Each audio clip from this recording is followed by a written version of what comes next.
Chapter 16, in which Monsieur Seguier, Keeper of the Seals, looks more than once for the bell in order to ring it, as he did before. It is impossible to form an idea of the impression these few words made upon Louis XIII. He grew pale and red alternately, and the cardinal saw at once that he had recovered by a single blow all the ground he had lost. "Buckingham in Paris!" cried he, "and why does he come?" "To conspire, no doubt, with your enemies, the Huguenots and the Spaniards." "No, pardieu, no, to conspire against my honour with Madame de Chevreuse, Madame de Longueville, and the Conde." "Oh, sire, what an idea! The Queen is too virtuous, and besides loves your Majesty too well." "Woman is weak, Monsieur Cardinal," said the king, "and as to loving me, much. I have my own opinion as to that love." "I not the less maintain," said the cardinal, "that the Duke of Buckingham came to Paris for a project wholly political." "And I am sure that he came for quite another purpose, Monsieur Cardinal. But if the Queen be guilty, let her tremble." "Indeed," said the cardinal, "whatever repugnance I may have to directing my mind to such a treason, your Majesty compels me to think of it. Madame de Lannoy, whom, according to your Majesty's command, I have frequently interrogated, told me this morning that the night before last her Majesty sat up very late, that this morning she wept much, and that she was writing all day." "That's it," cried the king. "To him, no doubt. Cardinal, I must have the Queen's papers." "But how to take them, sire? It seems to me that it is neither your Majesty nor myself who can charge himself with such a mission." "How did they act with regard to the Marechal d'Ancre?" cried the king, in the highest state of choler. "First, her closets were thoroughly searched, and then she herself." "The Marechal d'Ancre was no more than the Marechal d'Ancre, a Florentine adventurer, sire, and that was all, while the august spouse of your Majesty is Anne of Austria, Queen of France, that is to say, one of the greatest princesses in the world." "She is not the less guilty, Monsieur Duke.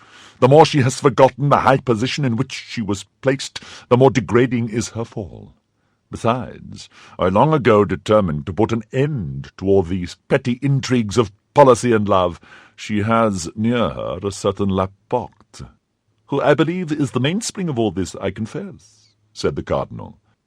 "You think then, as I do, that she deceives me?" said the king. "I believe, and I repeat it to your Majesty, that the Queen conspires against the power of the king, but I have not said against his honour. And I tell you against both. I tell you that the Queen does not love me. I tell you she loves another. I tell you she loves that infamous Buckingham. Why did you not have him arrested while in Paris?" "Arrest the Duke? Arrest the Prime Minister of King Charles I? Think of it, sire, what a scandal! And if the suspicions of your Majesty, which I still continue to doubt, should prove to have any foundation, what a terrible disclosure, what a fearful scandal! But as he exposed himself like a vagabond or a thief, he should have been—" Louis XIII stopped, terrified at what he was about to say, while Richelieu, stretching out his neck, waited uselessly for the word which had died on the lips of the king. "He should have been—" "Nothing," said the king, "nothing. But all the time he was in Paris, you, of course, did not lose sight of him." "No, sire." "Where did he lodge?"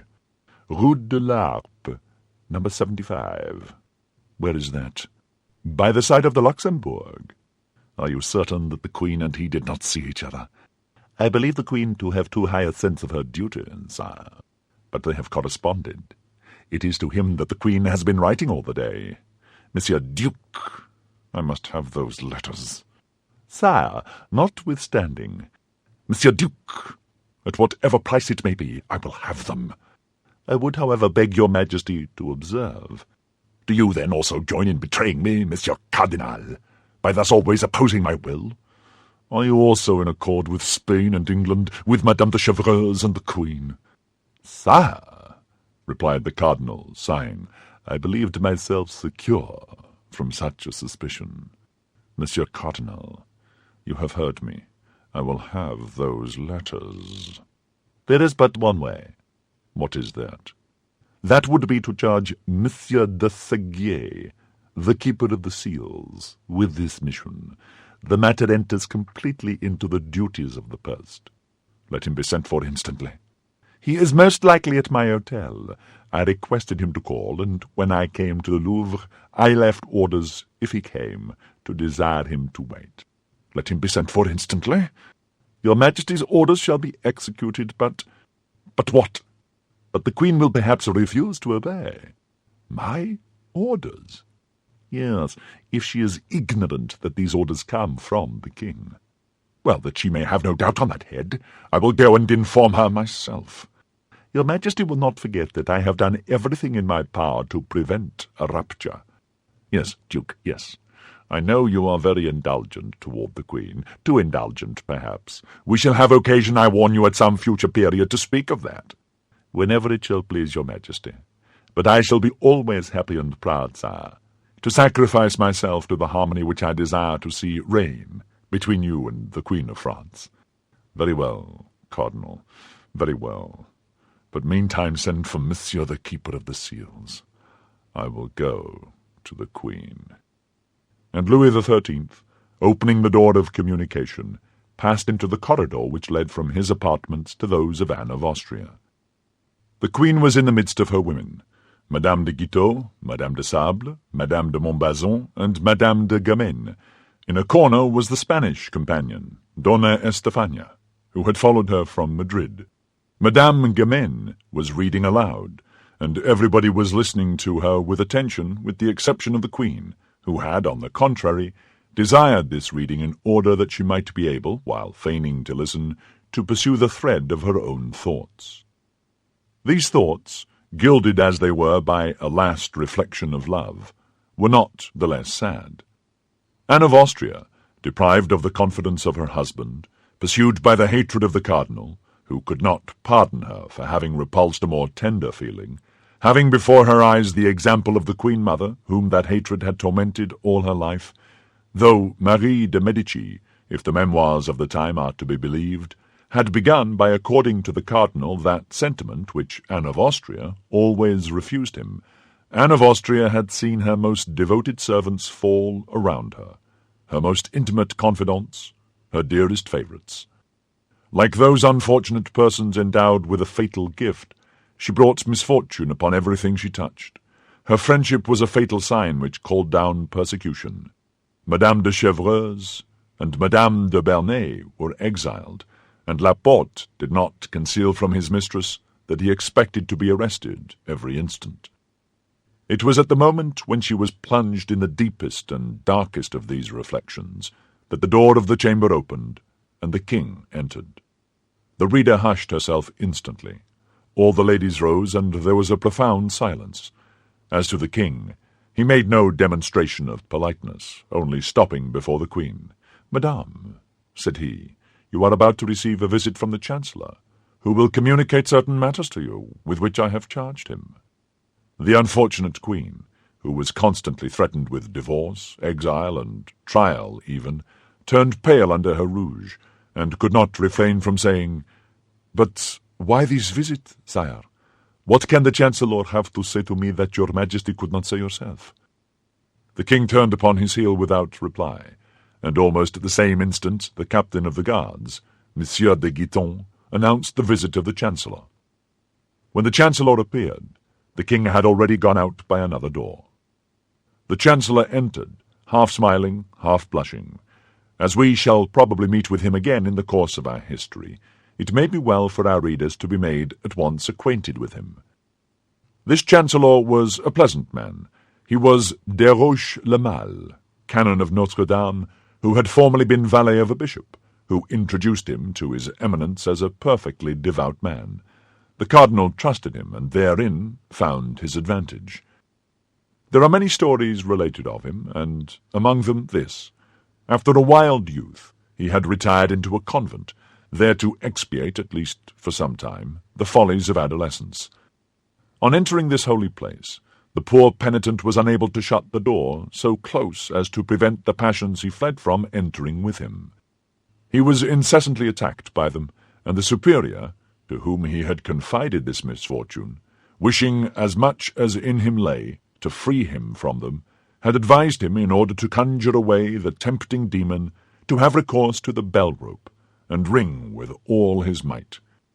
At the denunciating sound, the monks would be rendered aware that temptation was besieging a brother, and all the community would go to prayers. This advice appeared good to the future chancellor. He conjured the evil spirit with abundance of prayers offered up by the monks. But the devil did not suffer himself to be easily dispossessed from a place in which he has fixed his garrison. In proportion as they redoubled the exorcisms, he redoubled the temptations, so that day and night the bell was ringing full swing, announcing the extreme desire for mortification which the penitent experienced. The monks had no longer an instant of repose. By day they did nothing but ascend and descend the steps which led to the chapel. At night, in addition to complines and matins, they were further obliged to leap 20 times out of their beds and prostrate themselves on the floor of their cells. It is not known whether it was the devil who gave way, or the monks who grew tired, but within 3 months the penitent reappeared in the world with the reputation of being the most terrible possessed that ever existed. On leaving the convent he entered into the magistracy, became president on the place of his uncle, embraced the cardinal's party, which did not prove want of sagacity, became chancellor, served his eminence with zeal in his hatred against the Queen-Mother and his vengeance against Anne of Austria, stimulated the judges in the affair of Calais, encouraged the attempts of Monsieur de la Femat, chief gamekeeper of France. Then, at length, invested with the entire confidence of the cardinal, a confidence which he had so well earned, he received the singular commission for the execution of which he presented himself in the Queen's apartments. The Queen was still standing when he entered, but scarcely had she perceived him than she reseated herself in her armchair, and made a sign to her women to resume their cushions and stools, and with an air of supreme hauteur said, "What do you desire, monsieur? And with what object do you present yourself here?" "To make, madame, in the name of the king, and without prejudice to the respect which I have the honour to owe to your majesty, a close examination into all your papers." "How, monsieur? An investigation of my papers? Mine? Truly this is an indignity." "Be kind enough to pardon me, madame, but in this circumstance I am but the instrument which the king employs. Has not his majesty just left you? And has he not himself asked you to prepare for this visit? Search, then, monsieur. I am a criminal as it appears. Estefania, give up the keys of my drawers and my desks." For form's sake, the chancellor paid a visit to the pieces of furniture named, but he well knew that it was not in a piece of furniture that the Queen would place the important letter she had written that day. When the chancellor had opened and shut 20 times the drawers of the secretaries, it became necessary, whatever hesitation he might experience, it became necessary, I say, to come to the conclusion of the affair. That is to say, to search the Queen herself. The Chancellor advanced, therefore, toward Anne of Austria, and said with a very perplexed and embarrassed air, "And now it remains for me to make the principal examination." "What is that?" asked the Queen, who did not understand, or rather was not willing to understand. "His Majesty is certain that a letter has been written by you during the day. He knows that it has not yet been sent to its address. The letter is not in your table nor in your secretary, and yet this letter must be somewhere." "Would you dare to lift your hand to your Queen?" said Anne of Austria, drawing herself up to her full height, and fixing her eyes upon the Chancellor with an expression almost threatening. "I am a faithful subject of the king, madame, and all that his Majesty commands I shall do." "Well, it is true," said Anne of Austria, "and the spies of the cardinal have served him faithfully. I have written a letter today. That letter is not yet gone. The letter is here." And the Queen laid her beautiful hand on her bosom. "Then give me that letter, madame," said the Chancellor. "I will give it to none but the king, monsieur," said Anne.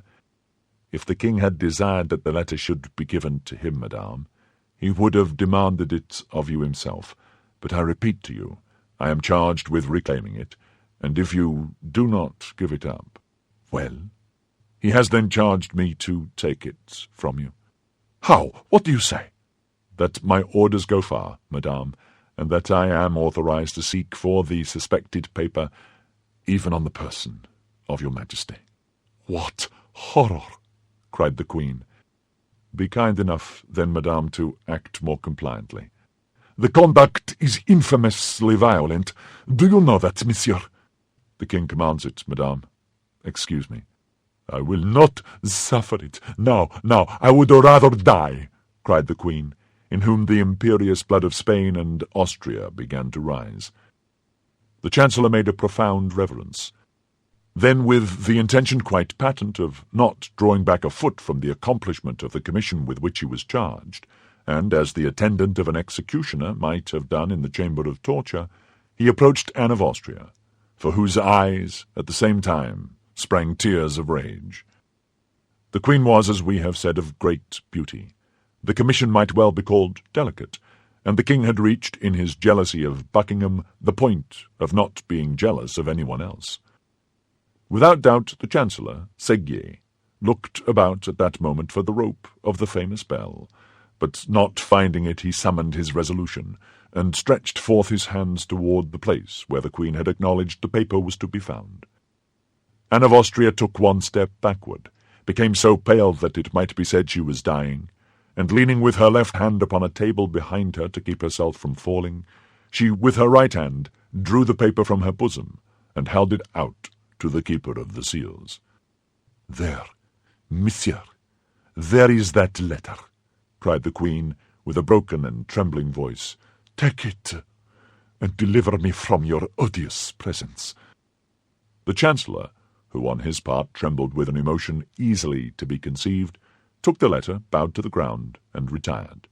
The door was scarcely closed upon him when the Queen sank, half fainting, into the arms of her women.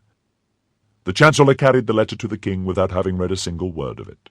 The King took it with a trembling hand, looked for the address, which was wanting, became very pale, opened it slowly, then, seeing by the first words that it was addressed to the King of Spain, he read it rapidly.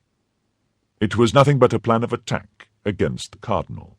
The Queen pressed her brother and the Emperor of Austria to appear to be wounded, as they really were, by the policy of Richelieu, the eternal object of which was the abasement of the House of Austria, to declare war against France, and as a condition of peace, to insist upon the dismissal of the Cardinal.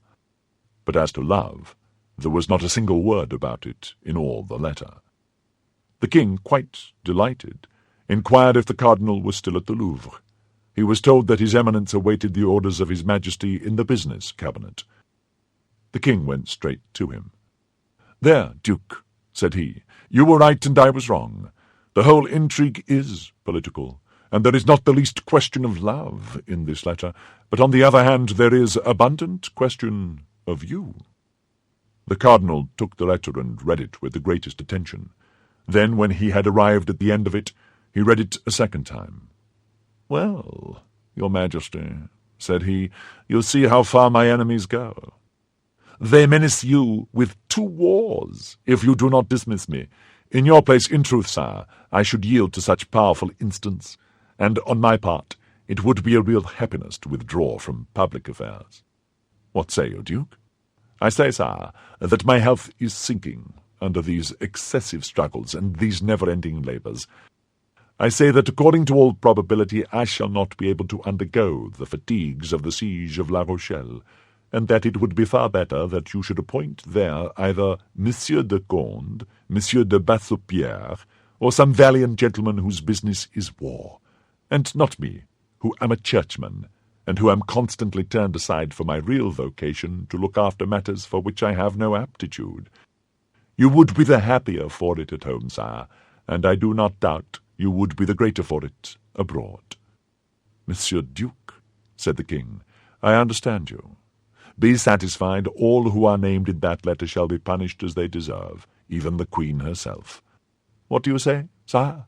"God forbid that the Queen should suffer the least inconvenience or uneasiness on my account. She has always believed me, sire, to be her enemy. Although your Majesty can bear witness that I have always taken her part warmly, even against you." Oh, if she betrayed your Majesty on the side of your honour, it would be quite another thing, and I should be the first to say, no grace, sire, no grace for the guilty. Happily there is nothing of the kind, and your Majesty has just acquired a new proof of it.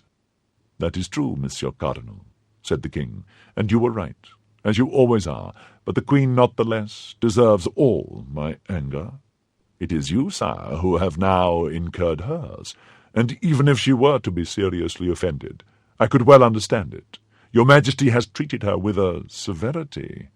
It is thus I will always treat my enemies and yours, Duke, however high they may be placed, and whatever peril I may incur in acting severely toward them. The Queen is my enemy, but is not yours, sire. On the contrary, she is a devoted, submissive, and irreproachable wife. Allow me then, sire, to intercede for her with your Majesty. Let her humble herself then, and come to me first. On the contrary, sire, set the example.